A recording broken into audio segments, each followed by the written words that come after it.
इंसान अपने जीवन में सफलता चाहता है, हमेशा स्वस्थ रहना चाहता है, लेकिन पता नहीं चलता क्या और कैसे करें। अगर आप भी सफलता पाना और स्वस्थ रहने का राज जानना चाहते हैं, अपने जीवन में कैसे पैसे कमाएं, कैसे हमेशा हेल्थी रहें, हमेशा खुश रहना चाहते हैं, तो आपको यह बुक समरी जरूर सुननी चाहिए। लेखक एरिक जॉर्गेनसन द्वारा लिखित book the almanack of Naval Ravikant बहुचर्चित किताब है, जो नवल रविकांत के जीवन दर्शन पर आधारित हैं। नवल रविकांत एक सफल एंटरप्रेन्योर हैं, जो पोस्टमेट्स, ट्विटर, उबर के इन्वेस्टर भी रह चुके हैं। लेखक ने इस बुक में नवल रविकांत के जीवन दर्शन के महत्वपूर्ण तथ्यों को लिखा है, जो प्रेरणा के साथ सही मार्गदर्शन देते हैं। इस बुक की सभी महत्वपूर्ण बातों को इस बुक समरी में समराइज करके यूजफुल तरीके से समझाया गया है। लेखक के अनुसार यह बुक हेल्थ, वेल्थ, हैप्पीनेस की गाइड स्वरूप है। लेखक ने इस बुक में अलग अलग सिद्धांतों को विस्तार से समझाया है। जीवन की एक्चुअल फिलॉसफी क्या है, जो जीवन को खुशियों से भर देती है। साथ ही वेल्थ अचीव करने में सहायक चीजों का प्रॉपर स्वरूप इस बुक समरी में पता चलता है। लेखक लिखते हैं, वेल्थ को कैसे बिल्ड करें और उसे कैसे क्रिएट करें, क्योंकि वेल्थ सिर्फ पैसे नहीं होते।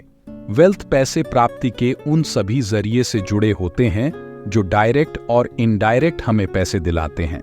वेल्थ की कैटेगरी में कोई भी business, product, invention, investment tools, websites और एप्स आदि भी शामिल हैं, जिनसे इनडायरेक्टली मनी प्राप्त होता है, क्योंकि लोग इन पर इन्वेस्ट करते हैं। अगर वेल्थ इंक्रीज करनी है तो सिर्फ नौकरी तक सीमित ना रहें, बल्कि अपने क्रिएशन का उपयोग ऐसे रूप में करें कि हमारी एब्सेंस में भी इनकम हो सके। जैसे एक ब्लॉग, जहां अगर हम ऑनलाइन नहीं भी हो तो अन्य लोग उन्हें पढ़ेंगे, विज्ञापन देखेंगे, जिसकी वजह से इनकम प्राप्त होगी। हर किसी में प्रतिभा, ज्ञान, कौशल होता है, जिसे संवारने की या निखारने की जरूरत होती है। बिना डेवलप प्रतिभा भी एक जगह तक सीमित रह जाती है। उस प्रतिभा, ज्ञान, कौशल को निखारने के लिए प्रयास करना पड़ता है, मेहनत करनी पड़ती है। प्रतिभा के साथ ज्ञान की भी आवश्यकता होती है। अगर किसी को कंप्यूटर प्रोग्रामिंग की अच्छी नॉलेज है, तो वह प्रोग्रामिंग क्षेत्र में खुद का बिजनेस शुरू कर सकता है या सेल्फ वर्क करके मनी प्राप्त कर सकता है। हमारा कौशल, ज्ञान, प्रतिभा भी हमें पैसे कमाने में सहायक होते हैं। अगर प्रतिभा को निखारने में प्रयास करें और नॉलेज अच्छी हुई तो प्रॉपर तरीके से सही जगह इन्वेस्ट कर सकते हैं और मनी कमा सकते हैं। वेल्थ अचीवमेंट्स का कोई शॉर्टकट नहीं होता। इसके लिए सालों साल मेहनत करनी पड़ती है, प्रयास करना पड़ता है, पेशेंस की जरूरत होती है। अगर आप पीपीएफ में पैसे इन्वेस्ट करते हैं तो कंपाउंड इंटरेस्ट के साथ इसके द्वारा एक साथ फायदा उठा सकते हैं। लाभ के लिए हर साल करीब 1 लाख रुपए के आसपास जमा करने पर कंपाउंड इंटरेस्ट बढ़ता है, और अगर 10-15 साल तक इन्वेस्ट करें तो पैसे करोड़ों में भी पहुंच जाते हैं। Leverage position and power. Leverage term लाभ से संबंधित है। यह ऐसा टूल है जो हमारी अनुपस्थिति में भी इनकम बनाने का काम करता है और पैसा बढ़ाने में सहायक होता है। उदाहरण स्वरूप, अगर एक व्यक्ति सामान सिर्फ अपनी दुकान में बेचता है तो रोज उसे एक सीमित आय प्राप्त होगी। वहीं अगर दूसरा व्यक्ति सामान अपनी दुकान के अलावा ऑनलाइन पर भी बेचता है, होम डिलीवरी करता है, उसके लिए हेल्पर रखता है, तो उसको सीमित आय से अधिक आय प्राप्त होगी। इस तरह लेवरेज के रूप में दूसरे व्यक्ति को ऑनलाइन प्लेटफॉर्म एक्स्ट्रा मिल जाएगा और डिलीवरी का भी लाभ मिलेगा। वर्तमान में इंटरनेट एक लेवरेज का काम करता है, जो लोगों को उनके प्रोडक्ट इंपोर्ट एक्सपोर्ट करने में मदद करता है। इसके जरिए लोग अपना बिजनेस प्लान करते हैं और लाभ कमाते हैं। लेखक बताते हैं, वेल्थ के लिए इच्छुक हैं तो उसके क्रिएशन को एंजॉय करें, बोर फील ना करें। वेल्थ क्रिएशन की सही राह फायदेमंद होती है। गलत तरीके से कमाया गया पैसा कभी खुशी नहीं देता, बल्कि बदनामी, शर्मिंदगी देता है। और अपनों से दूर कर देता है। वेल्थ कमाने के लिए लालच का सहारा भी नहीं लेना चाहिए। कंपनीज लालच देकर क्लाइंट को आकर्षित करती है, लेकिन उसके पीछे बेनिफिट्स की जगह अनेक परेशानियां होती हैं। वेल्थ सही रूप से कमाने पर मुनाफा ही होता है। प्रॉपर स्ट्रैटेजी के साथ कार्य करने पर वेल्थ में लाभ ही मिलता है, जैसे नौकरी के साथ कोई साइड बिजनेस करना, सही जगह इन्वेस्टमेंट करना आदि। हैप्पीनेस, हमारा एटीट्यूड हमारी खुशी के लिए जिम्मेदार होता है। कोई दाल रोटी खाकर भी खुश होता है, तो कोई स्वादिष्ट पकवानों में भी कमी निकालता रहता है। कोई छोटी सी झोपड़ी में रहकर भी खुश होता है, तो कोई आलीशान महल में भी दुखी रहता है। इसलिए माइंड को सेट करना बहुत जरूरी होता है। अधिकांश लोग परेशानियों से घबरा जाते हैं और अगर जीवन में अनेक परेशानी आ जाए तो नीरस हो जाते हैं, जबकि अपना ध्यान प्रॉब्लम से ज्यादा प्रॉब्लम के सॉल्यूशन पर दें और इम्प्लीमेंट करें। लोग बुरी परिस्थितियों के लिए भाग्य को दोष देते हैं, जबकि परिस्थितियों का आना जाना जीवन चक्र में चलता रहता है। भाग्य को दोष देने के बजाय अपना एक लक्ष्य निश्चित करना चाहिए और उसी पर फोकस करना चाहिए। हमारा दिमाग जिस बात पर केंद्रित होगा वह महसूस होता है। अगर हम खुशी पाना चाहते हैं तो हमें अपने दिमाग में खुशी देने वाली चीजों के बारे में सोचना चाहिए। तब हमारे दिमाग में एक पिक्चर बन जाएगी जो हमें फील गुड कराएगी। लॉ ऑफ अट्रैक्शन कहता है कि जो मन मस्तिष्क सोचेगा वही खुद की तरफ आकर्षण उत्पन्न करेगी। डेली रूटीन में इन बातों को अपनाने पर स्फूर्ति आएगी, एनर्जी फील करेंगे और पूरा दिन खुशी से भरा महसूस होगा। खुशी पाना कोई शॉर्टकट नहीं है। खुशी लंबे समय के लिए प्राप्त किया गया लक्ष्य है, जिसके लिए कार्य करना पड़ता है। खुशी को पाने के लिए जीवन के वास्तविक 3 रूपों पर गौर किया गया है, जिनमें से पहला है वेल्थ। जीवन में खुशी के लिए फाइनेंशियली स्ट्रांग होना भी जरूरी होता है, क्योंकि पैसे से ही जीवन की मूलभूत आवश्यकताएं पूरी होती हैं। पैसा ही सब कुछ नहीं, लेकिन जीवन को खुशी दिलाने में पैसा महत्वपूर्ण होता है। एक शानदार जिंदगी जीने के लिए पैसे की जरूरत होती है, जो खुशी भी देती है। क्वालिटी लाइफ हर कोई चाहता है, इसीलिए उस दिशा में प्रयास करना चाहिए और फोकस करके अपना कार्य करते रहना चाहिए। खुशी पाने का दूसरा रूप है हेल्थ। खुशी की चाहत सबको होती है, लेकिन बीमार शरीर हमेशा खुशी छीन लेता है।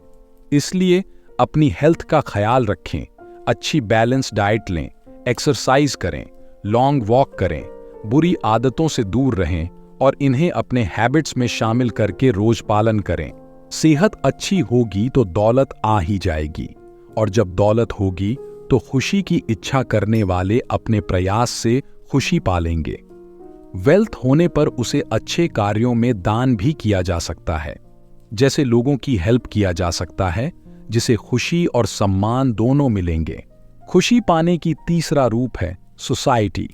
समाज में रहते हुए समाज से जुड़ना और अच्छे कार्य करते रहना खुशी दिलाते हैं। सामाजिक कार्य में योगदान कर गरीब लोगों की सहायता करना, संस्थान में, एनजीओ में वेल्थ से हेल्प करना फील गुड के स्रोत हैं। अगर कभी जरूरत पड़ेगी तो ये लोग साथ देंगे, इससे खुशी के साथ इज्जत भी मिलेगी। Saving yourself with self caring. कभी कभी हम बहुत सी बातों को सोच सोच कर बेहद परेशान रहते हैं। युवा अपनी पढ़ाई, करियर को लेकर, अपने एम्बिशन, बिजनेस प्रॉब्लम्स को लेकर परेशान रहते हैं। इसके बारे में सोचते रहते हैं, सोचते हैं कि काश सफलता जल्दी मिल जाए, जिससे वे टेंशन, डिप्रेशन, हार्ट अटैक जैसी बीमारियों से घिर जाते हैं, जिसकी वजह से बीपी, स्ट्रेस से सफर करते हैं। अपना खुद का ख्याल रखते हुए यह सोचना चाहिए कि किसी भी कार्य, बिजनेस, करियर आदि के ग्रोथ में समय लगता है। अपने लक्ष्य पर फोकस रखकर आगे बढ़ते चले और जिए खुशी से। लेकिन कई लोग कुछ स्टार्ट करते हैं तो अनेक बातों के बारे में चिंता करते रहते हैं, जो लोगों को मानसिक रूप से बीमार करती है। कुछ भी कार्य करें तो पूरी तरह उसी के बारे में नहीं सोचते रहें। कभी भी स्ट्रेस में काम ना करें। अपने फिजिकल हेल्थ के साथ साथ मेंटल हेल्थ का जरूर ध्यान रखें। समय के साथ हमारा स्वभाव बदलता रहता है। यह बचपन से बड़े होने तक बदलता रहता है और एक समय पर व्यक्ति खुद को बदलना छोड़ देता है। लेखक लिखते हैं कि इंसान को अपना विकास करते रहना चाहिए और अपने व्यक्तित्व का विकास करना चाहिए। खुद को ऐसा बनाना चाहिए कि एक टास्क अगर आज पूरा किया है तो लक्ष्य बनाना चाहिए कि नेक्स्ट टाइम डबल टास्क पूरा करें। पढ़ने से पर्सनल ग्रोथ में हेल्प मिलती है जो सही ज्ञान देती हैं। कभी भी दूसरों की सहायता करने में पीछे ना हटे। किसी को सहायता की जरूरत है तो करें। अपनी पर्सनल ग्रोथ में अपना समय इन्वेस्ट करें। फोकस करें। डांस करना पसंद है तो डांस सीखें। क्या आपको घूमना पसंद है? अगर विदेश नहीं जा सकते तो अपने देश में ही नई जगहों में जाकर अच्छा महसूस करें। जिंदगी को खुशी से जिए। पर्सनल ग्रोथ को हर उम्र में विभिन्न रूप से विकसित करते रहें। Philosophy, the meaning of life, live by your values. जीवन की फिलॉसफी हर व्यक्ति के हिसाब से अलग अलग होती है। कोई यह मानता है कि जीवन का कोई मतलब ही नहीं है, एक दिन सब नष्ट हो जाएगा। जैसे नाइहिलिज्म की फिलॉसफी इस मत को समर्थन देती है। कोई सक्सेस पाकर भी परेशान रहता है या दुनिया में ही जीवित नहीं रहता। जैसे स्टीव जॉब्स जीवित नहीं है जबकि वह इतनी कंपनियों के मालिक थे। इन सब के विपरीत नवल रविकांत की फिलॉसफी कहती है कि जब लगे जीवन का कोई मतलब नहीं तभी से शुरुआत होती है। ये सोचकर आप नहीं जी सकते कि एक दिन सब खत्म हो जाएगा, क्योंकि हम सबको एक दूसरे की जरूरत होती है। जब हम एक दूसरे की हेल्प करेंगे और इससे लक्ष्य बनाएंगे तो जीवन को अपने आप एक मतलब मिल जाएगा। जीवन का दर्शन कहता है, पहले खुद को खुशी दे, तभी आप दूसरों को खुशी दे पाएंगे। अगर आपके पास ज्ञान है तो बांटे, ताकि दूसरे लोग उस ज्ञान से सही रास्ता चुन पाएं। अमीर हैं तो गरीबों की सहायता करें। कोई हुनर है तो दूसरों को सिखाएं। उदाहरण स्वरूप टीचर हैं तो स्टूडेंट्स को सही गाइडेंस दे सकते हैं, उनके करियर ग्रोथ में हेल्प कर सकते हैं। अपने जीवन को कोई उद्देश्य दें और उसी में फोकस करें। जीवन का कोई लक्ष्य होगा तो सही रास्ता भी मिलेगा। अपने जीवन को प्रॉपर लक्ष्य दें और जीवन को सुनहरा बनाएं। इस बुक समरी में सुप्रसिद्ध book the almanack of Naval Ravikant की महत्वपूर्ण बातों को और सभी मूल दर्शन को अच्छे से समझाया गया है, जिससे जीवन में खुशी मिल सकती है। जीवन में वेल्थ की समस्या दूर की जा सकती है। अपनी हेल्थ को सही रखा जा सकता है। बस आपको बुक समरी में लिखी गई बातों को फॉलो करना है, जिससे वेल्थ, हेल्थ, हैप्पीनेस का कॉम्बिनेशन जीवन सफल बना देगा। इस बुक समरी में इतना ही। आपका समय देने के लिए धन्यवाद। अगर आपको यह वीडियो पसंद आया तो कृपया लाइक करें, शेयर करें और अपने विचार नीचे कमेंट में बताना न भूलें। और अगर आपने अब तक हमारे चैनल लिमिटेड स्काई को सब्सक्राइब नहीं किया है तो कृपया सब्सक्राइब करके हमारे साथ जुड़ें, ताकि आप हमारे आने वाले वीडियो से अपडेट रहें।